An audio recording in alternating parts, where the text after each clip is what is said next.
Which tissue is responsible for plant growth? आप में से कोई बता सकता है which tissue is responsible? Which tissue is responsible for plant growth?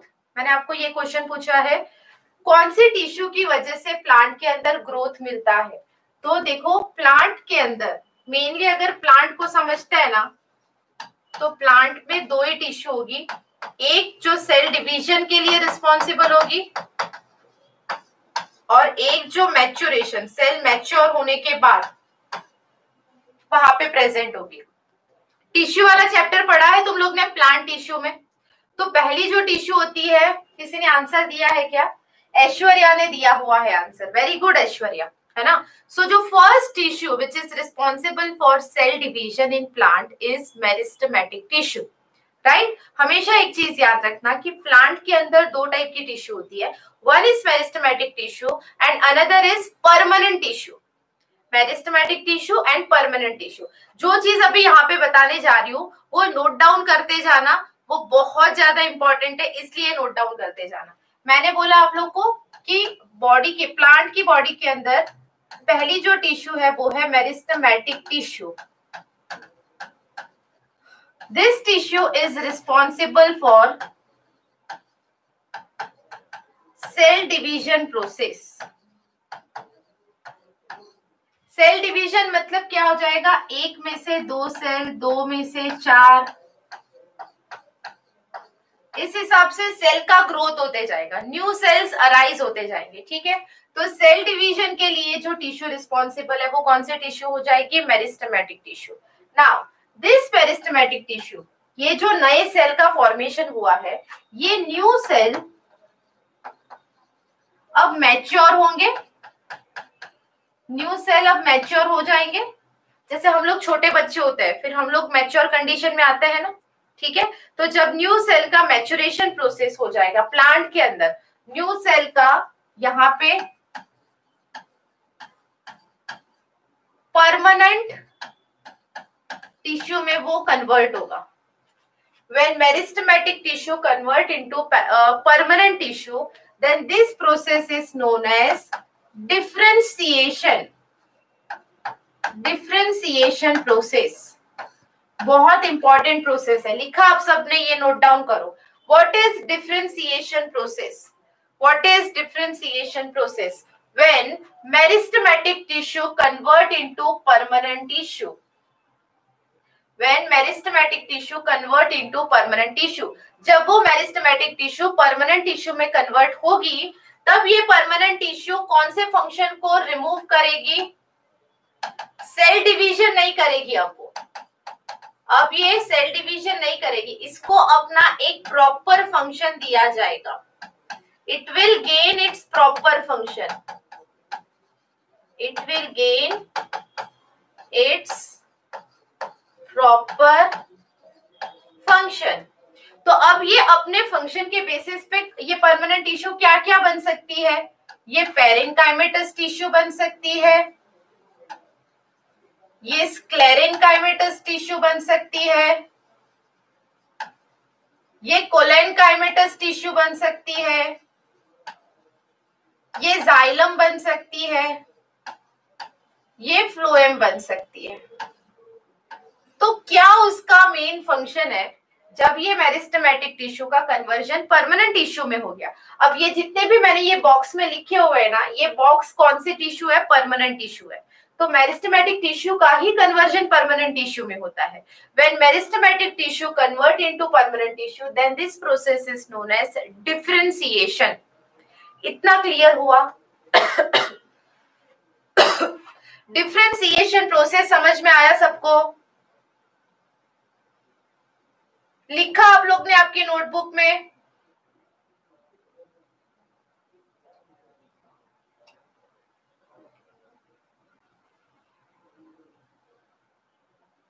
Now तो मैं जब भी बोलूंगी कि meristematic tissue convert into permanent tissue, तो आपको प्रोसेस का नाम बोलना है डिफरेंशिएशन।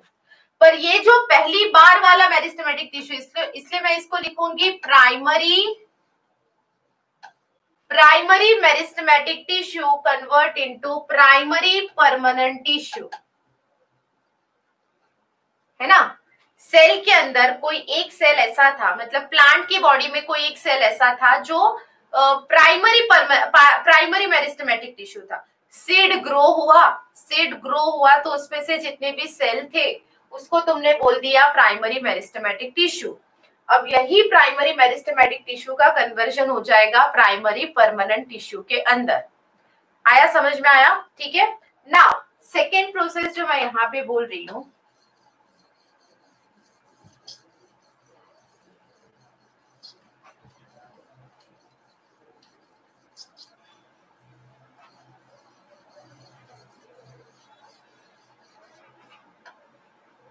कि फर्स्ट प्रोसेस क्या हुआ, primary permanent tissue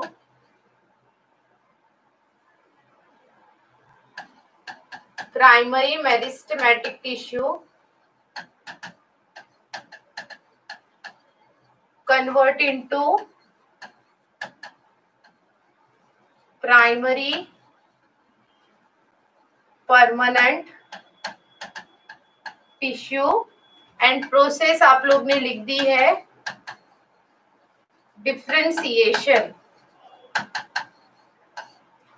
okay, now जब ये प्राइमरी परमानेंट टिश्यू में से कुछ cells, some cells of primary permanent tissue, some cells of primary permanent tissue convert into secondary meristematic tissue।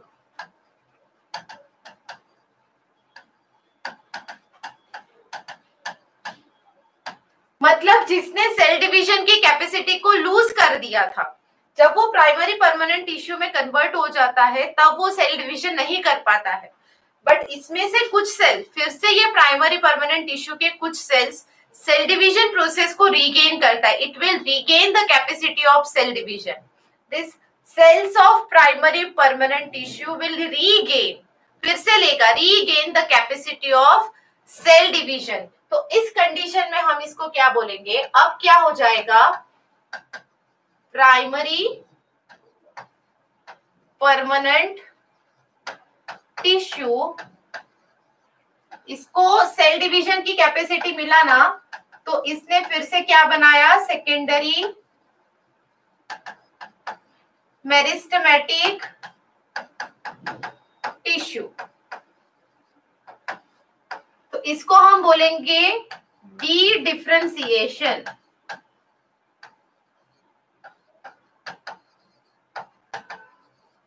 समझ में आया व्हाट इज डी डिफरेंशिएशन, है ना। जब हम बोलते हैं प्राइमरी मेरिस्टेमेटिक टिश्यू का कन्वर्जन प्राइमरी परमानेंट टिश्यू में, है ना, प्राइमरी परमानेंट टिश्यू में, तो इसको हम बोलेंगे डिफरेंशिएशन।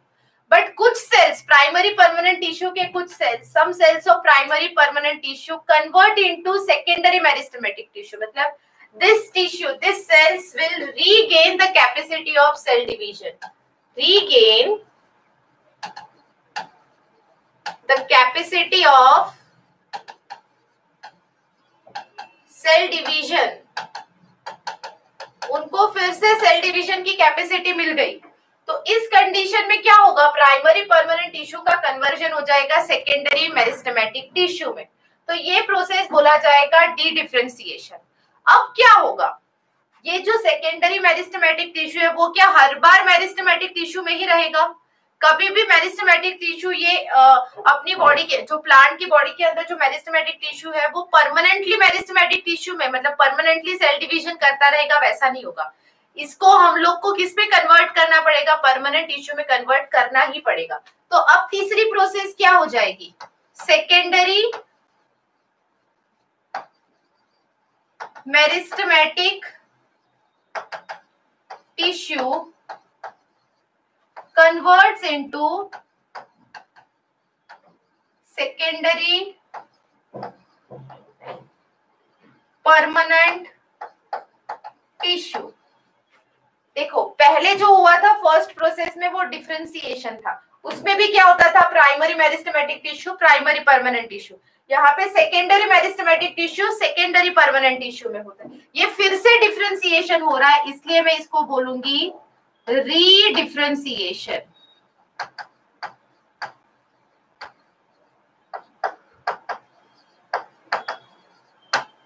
इसको मैं क्या बोलूंगी, री, फिर से डिफरेंशिएशन हो रहा है, तो इसको हम बोलेंगे रीडिफरेंशिएशन।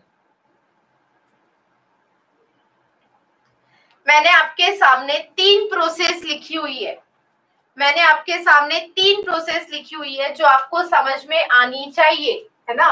फर्स्ट प्रोसेस जो है वो क्या हो जाएगा, यहाँ पे प्राइमरी मेरिस्टेमेटिक टिश्यू का कन्वर्जन प्राइमरी परमानेंट टिश्यू में हो रहा है, प्रोसेस है differentiation.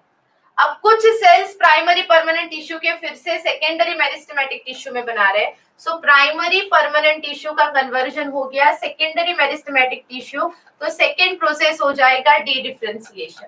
First differentiation, second dedifferentiation, and then last is secondary meristematic tissue converts into secondary permanent tissue, तो ये तीसरी प्रोसेस हो जाएगी रीडिफरेंशिएशन। क्लियर? कोई डाउट इसमें?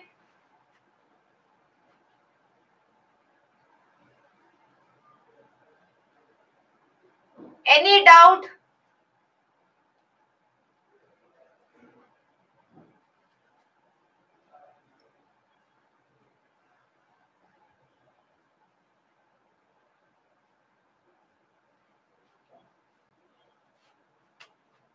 पक्का?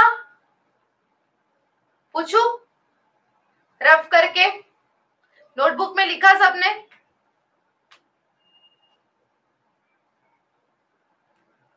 हो गया ना नोटबुक में लिख के? चलो, तो मैं इसको रफ कर रही हूं, है ना।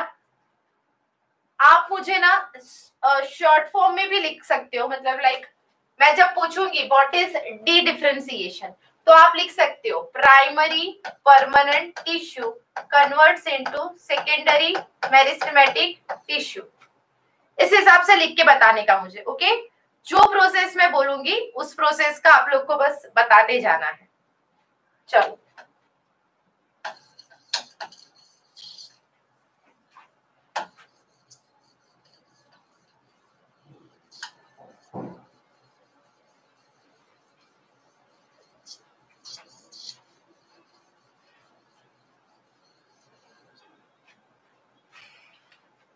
चलो, तो हम लोग ने 3 प्रोसेस पढ़ी है ना, 3 process. One is differentiation, second is D differentiation, and third is रीडिफरेंशिएशन। Okay, differentiation मैं फिर से बोल रही हूं, आप लोग पहले सुन लो। डिफरेंशिएशन में क्या होगा, primary meristematic tissue convert into primary permanent tissue, this process is known as differentiation. Second point, now some cells of primary permanent tissue will regain the capacity of cell division and then they will convert into secondary meristematic tissue. So primary permanent tissue convert into secondary meristematic tissue. This process is known as de-differentiation. Okay. And third process is क्या हो जाएगा, secondary meristematic tissue convert into secondary permanent tissue. This process is known as redifferentiation. Clear cut बात है, एकदम easy वाली, okay.